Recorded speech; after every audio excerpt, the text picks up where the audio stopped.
Muy bien, seguimos por CX30 Radio Nacional, 11:30 AM por aire, radionacional.com.uy por internet, tenés la 30 como aplicación. También estamos en nuestra web libertas.uy, esa es la web de nuestra fundación liberal, la primera fundación liberal de la República Oriental del Uruguay, dedicada, propuesta, o cuyo cometido es la defensa de la libertad, de nuestras libertades individuales, de nuestro Estado de Derecho, de nuestra democracia republicana representativa, como lo dice el artículo 82 de la Constitución de la República. Bueno, estábamos conversando con ustedes de alguna manera, estoy monologando respecto a dos modelos bien distintos de Estado, lo que son los modelos de Estado, si un modelo de Estado es venturoso o no. Bueno, Javier Milei y todo su gobierno plantean un modelo de Estado hacia el liberalismo que construye, que constituye incluso los fundamentos de la Constitución argentina, la Constitución de Juan Bautista Alberdi, nada más y nada menos de 1853. Nuestro país tiene una Constitución también muy liberal en todos sus principios, en sus primeras secciones, en sus primeros capítulos o libros. Y así entonces vamos cotejando, comparando modelos económicos, sistemas económicos, modelos de Estado, sistemas de Estado. No va a estar con nosotros hoy el diputado Felipe Schipani, en su columna de los martes me acaba de avisar por inconvenientes presentados recientemente y tiene que ver con su actividad como legislador, como diputado. Así que bueno, las disculpas del caso.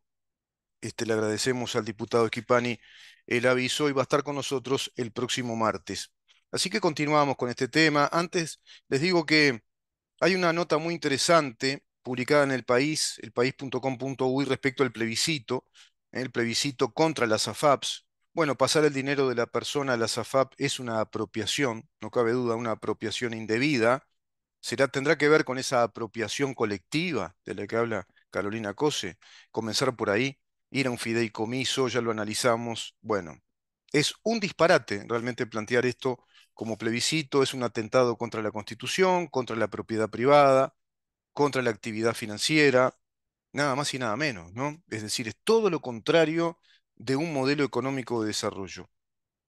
La Corte Electoral ha rechazado ya el 20% de las firmas evaluadas que presentó el PIT-CNT, pero claro, como presentó 430.000 firmas, a este promedio evidentemente van a llegar a las firmas que requiere la Constitución, que son unas 271.000 firmas más o menos, van a llegar a ese porcentaje para abrir al debate plebiscitario y encaminarse hacia ese plebiscito. Increíble, ¿no?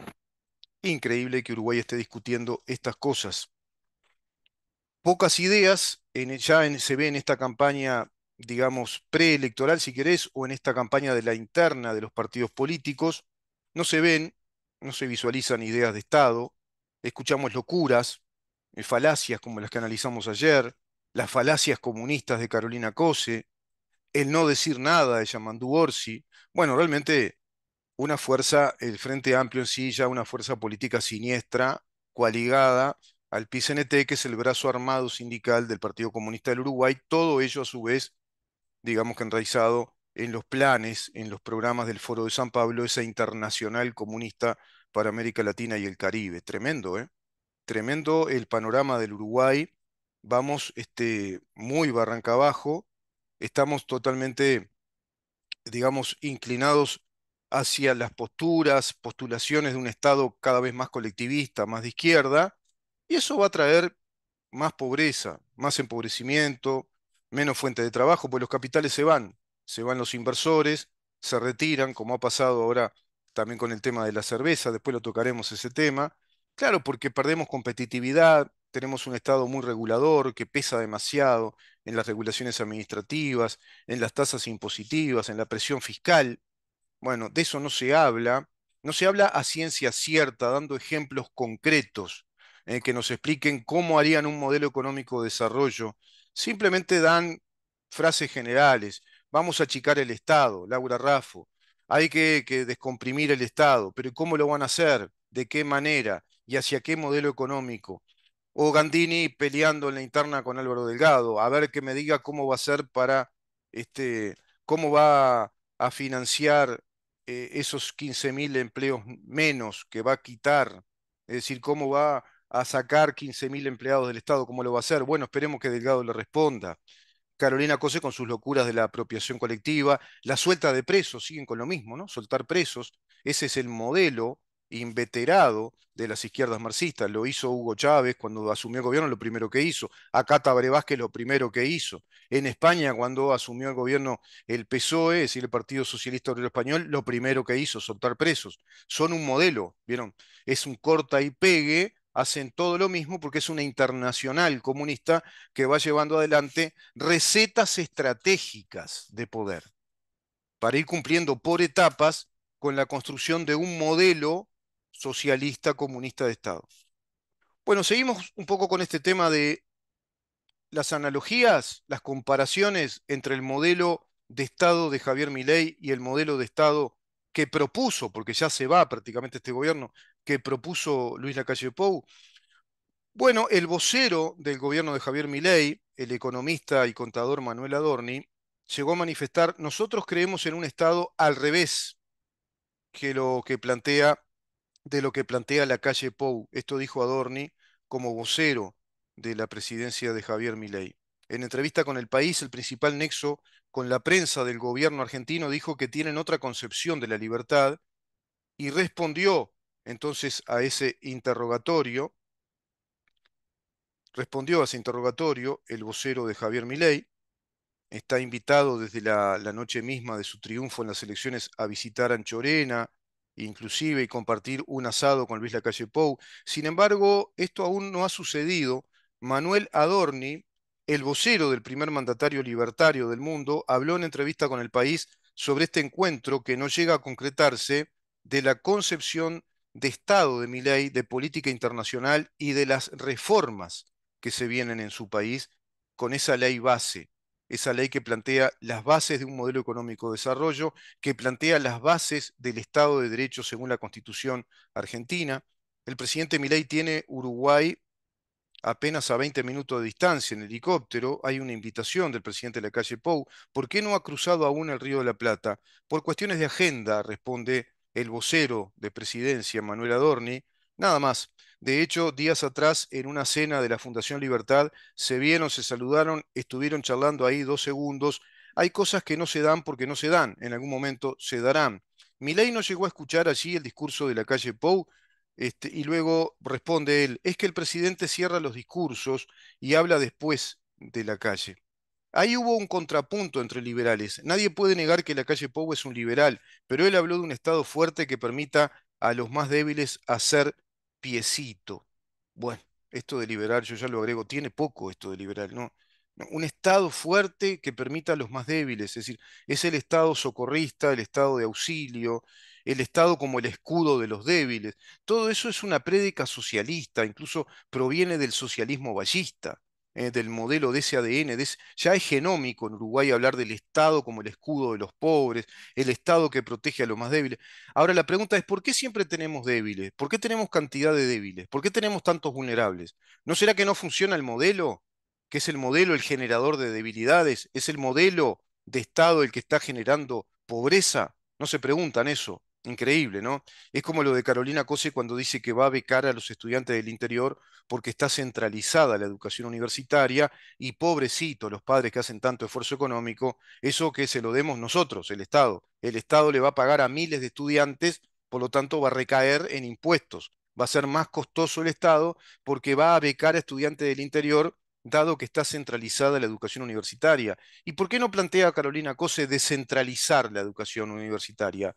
¿Por qué no plantea un modelo descentralizador de la educación universitaria? ¿Por qué no plantea un modelo hoy fácilmente asequible como el modelo digital de una universidad virtual digital que tienen realmente altísimas posibilidades y que ya se aplica a nivel mundial?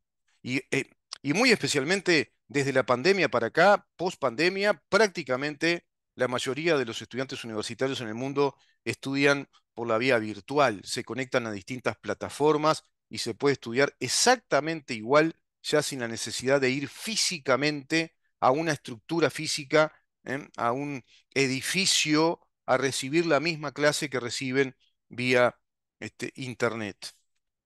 Bueno, dice Adorni respecto a esto que le dice el periodista, ¿no? Del Estado fuerte. Bueno, es la posición de la calle Pou y está muy bien que así sea. Nosotros creemos en un Estado al revés, que sea un Estado que no le complique la vida a la gente. Y creemos en la igualdad de oportunidades reales, en la igualdad ante la ley. ¿Vieron? Principio de igualdad ante la ley.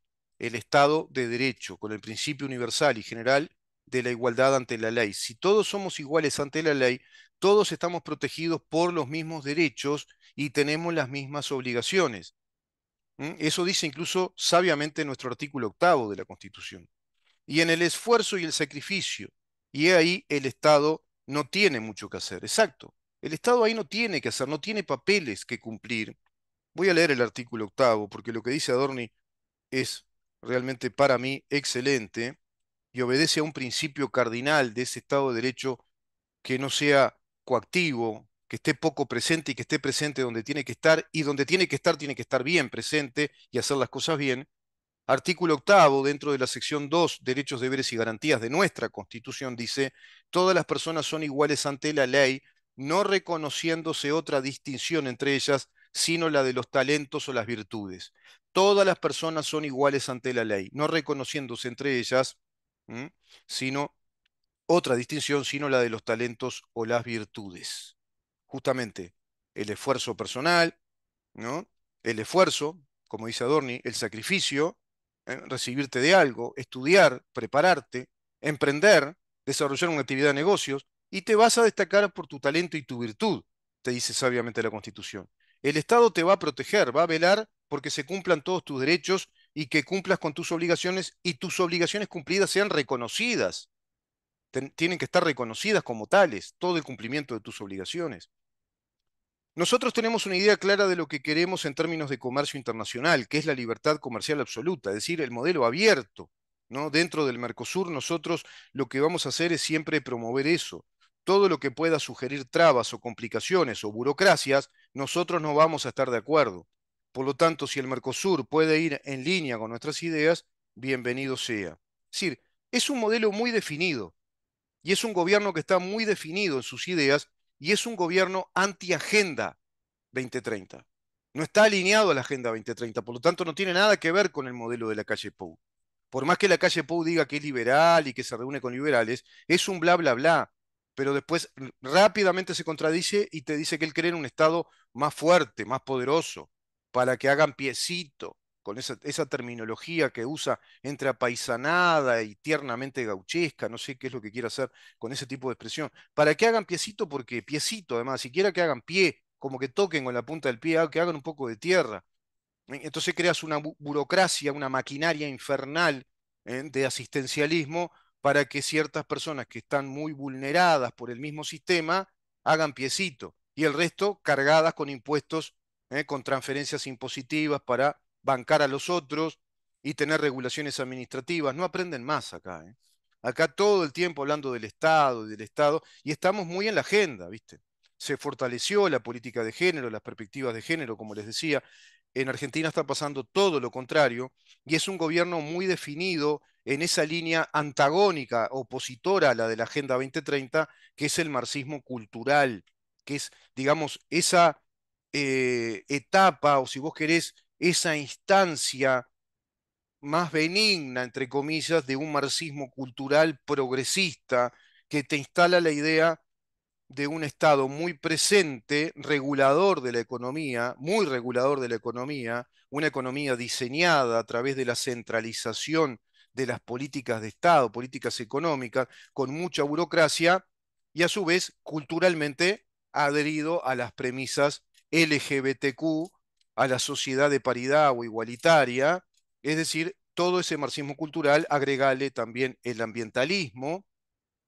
Bueno, todo eso obedece a esa agenda. El gobierno de Milei plantea todo lo contrario, plantea un modelo abierto, liberar el mercado, que el mercado se desarrolle libremente sin mucha presencia del Estado. El Estado tiene que estar presente en los cometidos que son esenciales para el mismo y por supuesto todos protegidos por el principio de igualdad ante la ley, que es lo que más importa. El control de los poderes, la limitación de los poderes del Estado, la igualdad ante la ley los mismos derechos y las mismas obligaciones, y las personas destacarán por sus talentos, por sus virtudes, es decir, desde su sacrificio, desde su ahínco, desde su perspectiva de vida, desde su proyecto de vida, van a destacar los que se dispongan a una disciplina de estudio, de trabajo, y destaquen a su vez por el desarrollo de sus talentos y de sus virtudes, como sabiamente lo dice nuestra Constitución incluso. No es tan complicado. Es bastante claro el modelo de un Estado de Derecho, de una República Democrática representativa y de un modelo liberal, y sus grandes diferencias respecto a este modelo global, que es el modelo progresista del marxismo cultural, es un modelo agendado, globalizado, que hace al colectivismo, en verdad, y a un conjunto de inventos que son de cultura o subcultura ideológica que se instalaron como políticas de Estado. Por lo tanto, se instalaron como grandes usinas generadoras de trabajo para los prebendarios del Estado, para los burócratas del Estado. Y de todo eso no nos hablan los políticos uruguayos, esta clase política uruguaya, a todos nosotros, sino que están dentro de ese modelo discutiendo gestiones o modelos de gestión dentro de ese modelo que a su vez se radicalizaría hacia un modelo ya comunista con el Frente Amplio. Está complicado el panorama político de Uruguay en tanto la cultura política que ha asumido y a su vez desconociendo groseramente los principios constitucionales que nos construyen como nación soberana, como un Estado de Derecho. Nos vemos mañana, y seguimos preguntando, por supuesto, en dónde estamos. Chau.